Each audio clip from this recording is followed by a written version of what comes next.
Welcome back to another Conversations with June. I'm wearing a really cool shirt today. Look at it. That's sick as fuck. uh, I just wanted to show that off. Anyway, time to go back into the head of justice. Ooh, justice, not justice. That sounds real racist. Oh no, not today. I'm doing good today. Oh man, okay. I don't want to have to cover this today, but I'm gonna have to. So, this is idea number 3. It's let's see if we can show it up. There we go. Hashtag sad boys, depression and anxiety. Okay. Oh, I'm doing good today. This is gonna make me sad. So. Let's talk about this. Um, I have probably been suffering from depression and anxiety for a while, for a few years. But I wasn't for sure. I didn't know for sure until I'm gonna say a month or two ago. So, while I was applying for university stuff, because like it's very well known amongst a lot of my friends and I think my family, but kind of knew, that I have some form of depression in some way, shape, or form, whether it was mild or severe, we didn't know. But university, they do disability students allowance, and it's like, oh, do you have any mental illnesses or whatever that might affect how you study? And I was like, oh shit, yeah.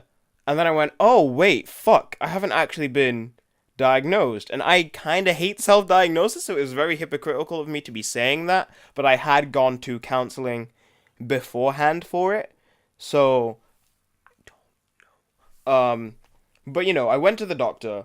Basically, went, hey, kind of want to get checked for this, and not to say that my doctor is a dickhead, but he basically went, oh well, you're doing okay in school, so you're probably fine. Just do some exercise; it'll probably make you feel better.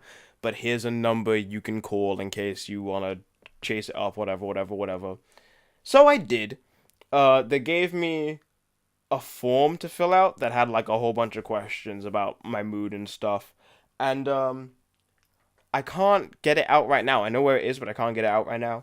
But doing the form, they gave me my results. I apparently show symptoms of severe depression and severe anxiety.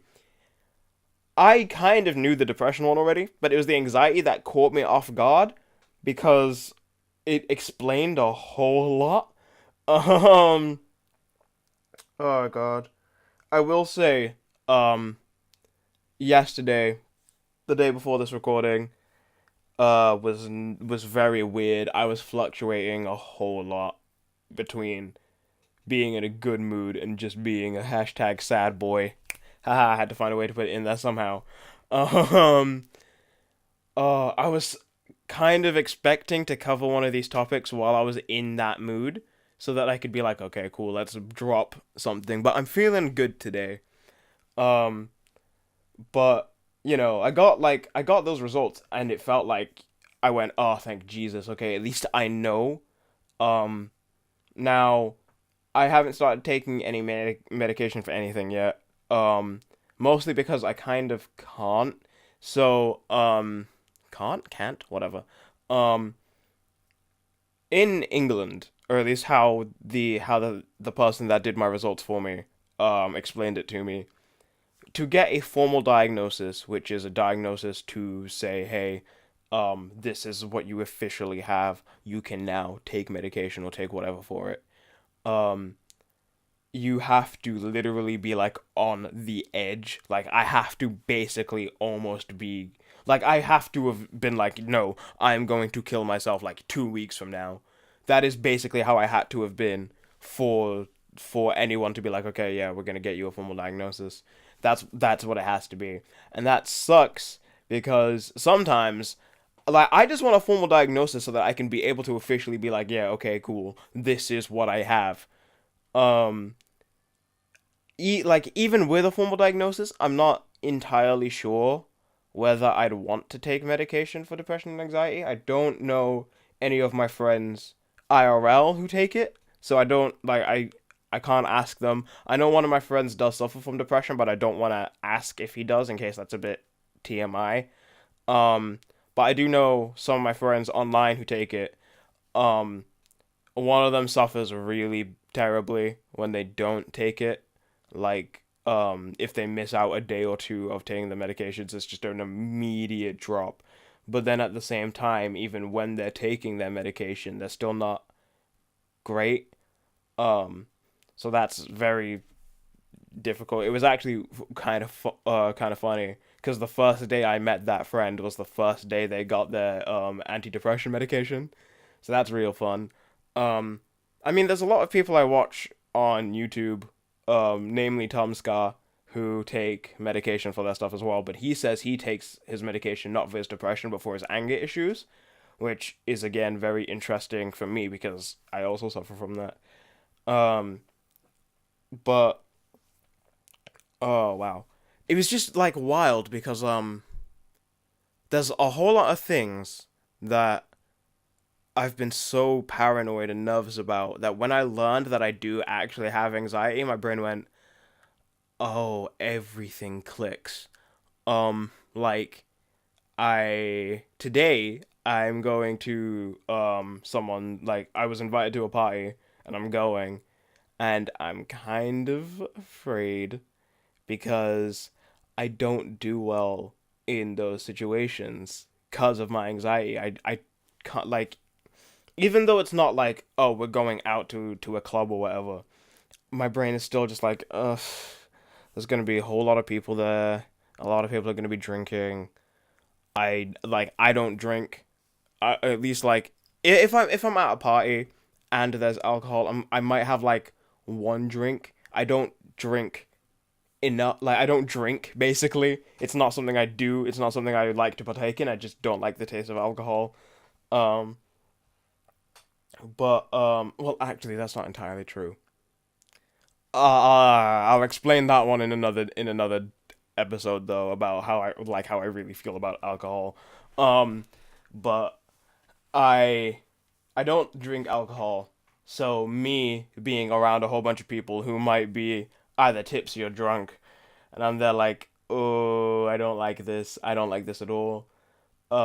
Especially because a lot of people get real loud and real rowdy, and I'm just like, oof, not today, not today. Um, but also, and I mean, this isn't necessarily to do with anxiety, but just with the introvertedness, I guess. I like spending time with my friends, but there's times that like I feel bad about it as well, but I just like need to take a step back because sometimes I'm just like I just need to rest. I just need to calm down. I just need to go and be in my own space for a bit. Like my room has everything that I use in it. I have some of my game stuff in my living room currently, but that's pretty much it. Everything else is in my room. I play most of my games on my laptop anyway. I need to stop facing this way and start looking at my mic because that really affects the sound. Um, but um, so I need to take a step back. But then I have also come to realize that something that was very anxiety based is that there's a lot of times where I'm speaking to some of my friends or whoever, and I say things, and like I'm not good socially. I don't understand some like I say things and I don't know how to explain it. I say things and it's not like I'm like, "Oh, that's absolutely terrible to say." Like usually I'm just saying my opinions or, just whatever. It's never anything that's terrible. It's not like I'm like, "Ha ha ha, let's kill the Jews." Oh, touchy. But there is a lot of times where I'll just like say something or I'll just be there and I'm listening to like other friends speak and I'm not in the conversation, which granted I'm always listening. But I'm like never but sometimes I'm not adding input and sometimes your brain's just like your friends don't like you. Like you just maybe you've pissed off this friend today. Um there's been a lot of times where I've said to friends like, "Oh, I'd tell this person this, but I'm afraid to because I think they already dislike me, and I think if I say that, they'll just dislike me even more." Um, and that's regarding friends. Like, there have been times where I'm like, I'm afraid to say this, or I'm afraid to, like, imply or assume stuff because I don't know. As an example, and I'm not gonna say any names. Um, One of my friends had like a small party um that I wasn't invited to, but because I had heard them speak about it, my brain was like, okay, are you invited or aren't you? Because you don't know, considering you're hearing them speak about it, and like they're not trying to keep it a secret. But that also makes you think like, okay, well then if you aren't invited and then everyone else is, then they don't like you, my dude. But then thinking that like a day or two later, I found out that it was only really like four people going anyway. So I was like, oh okay, cool, calm. It's not necessarily that that person might still dislike me, but I don't know. I don't know if they do. I forgot to say something real quick in this part, and that is that some people may ask, well, why don't you just speak to your friends about it? Um, I'm afraid to say to them, hey, this is how I'm feeling, because I've explained to some of my friends before that I'm just paranoid, and that's just how my mindset is, and they've given me looks of like, you're fucking crazy, why the fuck do you think like that? And I'd rather, like, not have that look that makes me feel worse than, like, the potential of maybe, like, oh, okay, I understand. Because sometimes, like, they might be like, okay, I understand, but they still have that look of, like, I then, you fucking crazy, but I then. And I can't deal with that. So, that's why. This is why, one of my things is be honest with me, be straight up with me, because I just don't know. I just do not know. Like, I won't know how you feel about me or how you feel about anything I act as if you don't tell me, and that makes me paranoid. Like it terrifies me. So there's that that's very anxiety based. This is going to be probably one of the longer episodes because I want to talk about depression a little bit and then stuff that I do to like help myself with that. But yeah, so depression, I said I've had it for a few years, but I can like pinpoint exactly where it got real terrible, and that was when my mom died in 2014, I think. And when that happened, I couldn't sleep. I couldn't sleep. There's also not going to be any music to this episode, and that's mostly because this is usually a very difficult thing to go through, and I don't really want to like add music or anything to it because there's not going to be anything that has the right tone.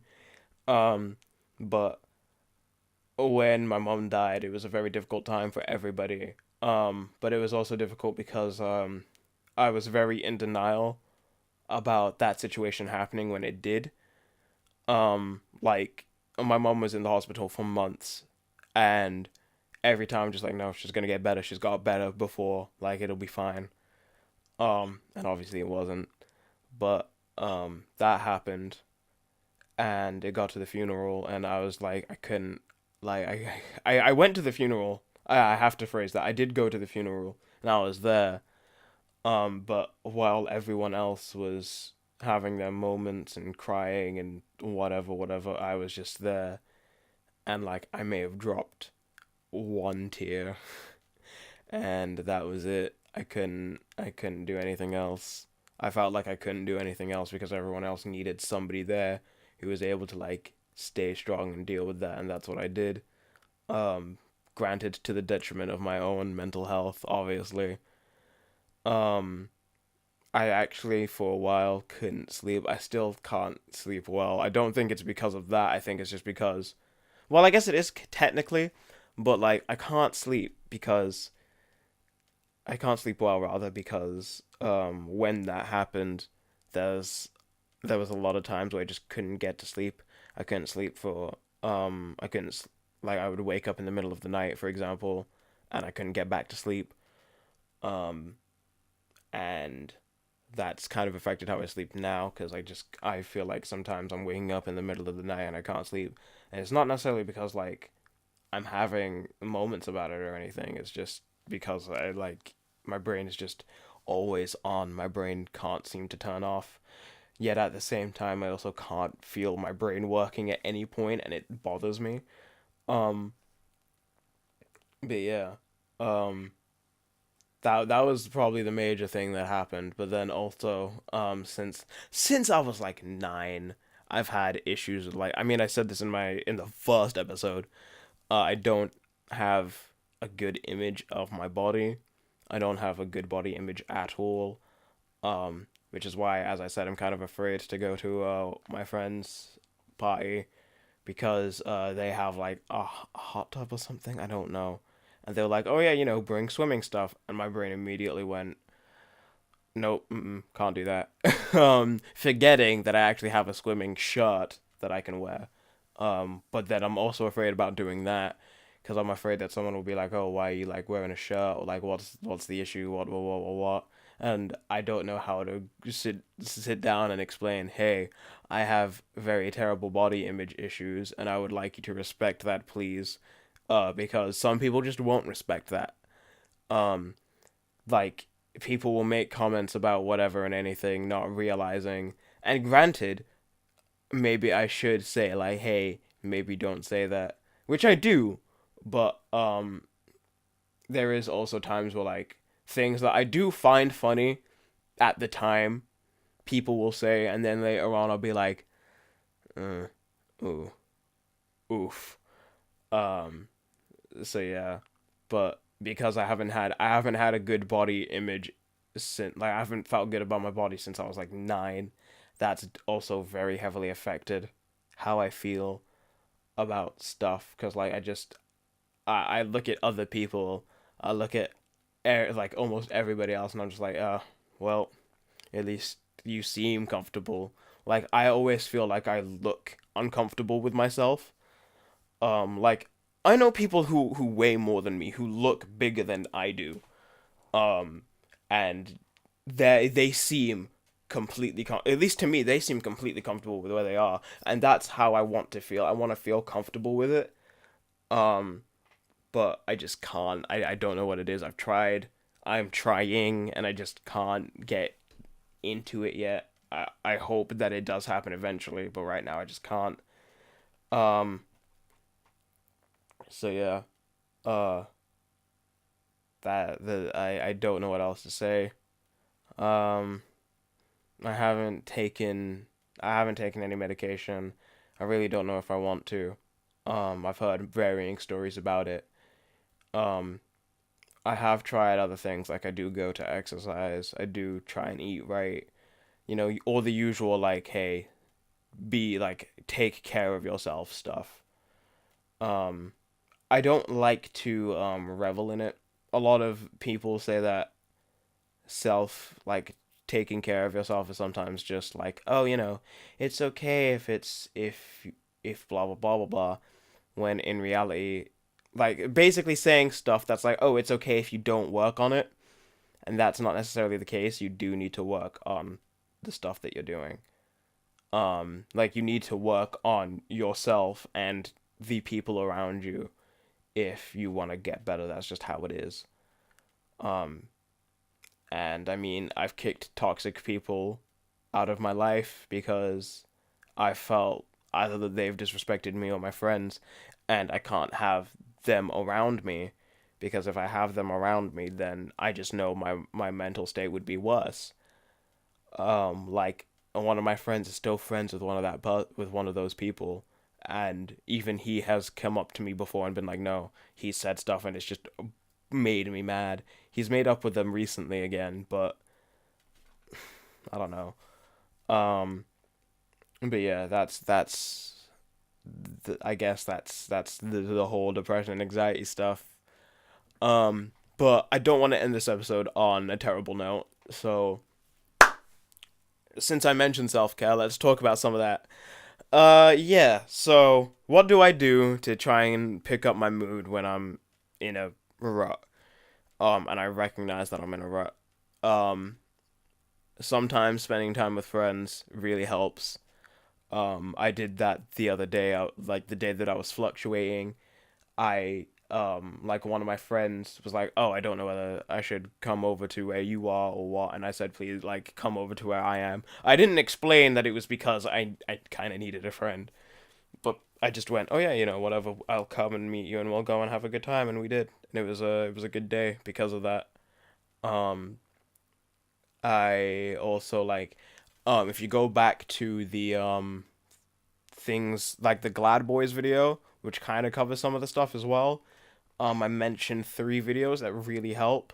There's the Hello World video, which is like a little robot boy. I'm not gonna add them again because they're in that video. There's the Michiri Neko watching cats thing because that's just cute. Then there's the You're Loved video by, I still can't get his name right. It's like Daniel something. I know I put it in the description of that one. But there's those three videos that really help. Um, I mean, I mentioned this last episode as well, but just like being in the right environment also really helps. I do spend a lot of time in my room, which can be a detriment, but sometimes there's just stuff in here that helps. I do kind of hate that I don't have a lot of like plants, even like tiny ones, because those sometimes are just nice to have. Especially because I have asthma as well. Like having plants like just can actually help with that because obviously they kind of give off oxygen. Um, so that's like another reason why I kind of want that room that has like a whole bunch of plants in it. When I go to university, wow, phone, now. Um, but when I go to university, one of the plans is to have like just plans on my like by my window at least so that I feel more comfortable with the space that's around me. Um oh gosh, what else do I do? I mean, drawing sometimes helps. There's a lot of drawings that I've done while sad, while depressed that don't look great, and I know they don't look great, but sometimes I just needed that outlet to get that out. Um I'm trying to like look around my room trying to be like, "Oh, what helps me?" I don't know. I guess there's not actually a lot of stuff that I do that helps me, which also sucks. I need to like find things that I know actively. Like I need to find multiple things that actively work because sometimes, at least for me, how it works is that I'll do something and it won't like that day it just won't work. Like I could be in my room, I could be watching videos that I enjoy, that I love, that it just I like that just don't help that day. Sometimes it's just listening to music. I tend to listen like depending on my mood, I tend to listen to music and like that changes depending on my mood at the time. And when you're depressed, sometimes you just want to listen to like angry or sad songs because it validates your feelings. That's actually that's how it works. That's why love songs are so popular as well because they validate your feelings for a person that you have. Um, so that's kind of like some of the stuff I do. I try and eat right. I try and like exercise when I can, but I also feel like I'm dropping off on that, and that makes me sad. Um, oh, I don't want to leave this episode off before mentioning one of the songs in particular that not necessarily helps, but it does help, but it also like makes me cry. And I've been like, I don't know if you can tell, but I've actually been like kind of on the verge of tears. I'm not stopping myself; they're just not coming. Um, but there's a song from Steven Universe, and as much as I give that show shit for some of the stuff it does, I mean it's a kids cartoon. I don't know what I expect, but for some of the shit that I give it, it is a really good show, and the song "Here Comes a Thought" really resonated with me when I first heard it, and it still resonates with me now. There's a story about that as well. That I might say just before I end this episode off. But that song, um, whenever I hear it, I know that I'm in a bad mood because I'll hear it and I'll end up crying if I'm singing along. Um, but yeah, going into that story because of that, there was a time where We were doing an acting thing, and I can't remember what it was. But I think it was just like, imagine like one of your family members drowning or dying, and I went, no, I can't. Bye bye. I have to step out. And I went to go step out, and like I had that song on my phone, and I started playing it because I was like, hey, this will help, and I just burst out into tears, and I'm sitting on the stairs crying when somebody in my class like comes out, sits down with me, is like, hey, you know what? Saw you leave. What's up? Like, you want to talk about it? And I sat there and spoke to him for a little bit. And he doesn't go to the school anymore, which is a goddamn shame because he is a really cool guy. But like he sat down with me, spoke to me about stuff, like consoled me, and that was a really good time. Um, well, it was a comforting moment. Um, and I think that's also why I'm also a very huggy person, like a very huggy kind of touchy person. And I know that not a lot of people like that, but it's like it's very consoling for me personally. It's also nice because it validates that people enjoy my presence. To just be like, oh, I'm hugging you and you're hugging me back, and you like that I'm hugging you back, that you're hugging me back, whatever, whatever. Words are hard, but just that like helps a whole lot. Um, Also, another thing that I do is whenever I talk about this, and I'm doing it right now, I can't look into like I've had issues looking into the camera already, but whenever I'm talking about this level of stuff, I can't look into someone's eyes. I can't do it, and I don't know why. I just tend to look away, and that's not great. I need to be able to like talk to the camera or whatever whenever I speak about it. Um, but yeah, that's this episode. I know that this one's like double the length of a lot of the others. I'm not gonna cut this one down. I just think that this was a very important topic to go through. There are other topics in here that will probably not be as long, but still be very long and spoken about because I find them like very interesting or very important topics to get through to go through my identity and stuff like that. But yeah, so thank you for listening to this. I hope you have a very nice day because I'm sure I will have a very nice day today as well. But yeah, if you are suffering with depression or anxiety as well, um, I hope that you're doing okay. If you're not doing okay, that's fine. But if you're it's one of those things that if you're not doing okay, that's fine, but please try and work on it to make sure you're okay. Don't just leave it there because even though sometimes you need to have it there to feel human, it's not good to have it linger because it does affect you even more if you do. But yeah, so thank you very much for watching this. Hope I'll see you tomorrow. See ya.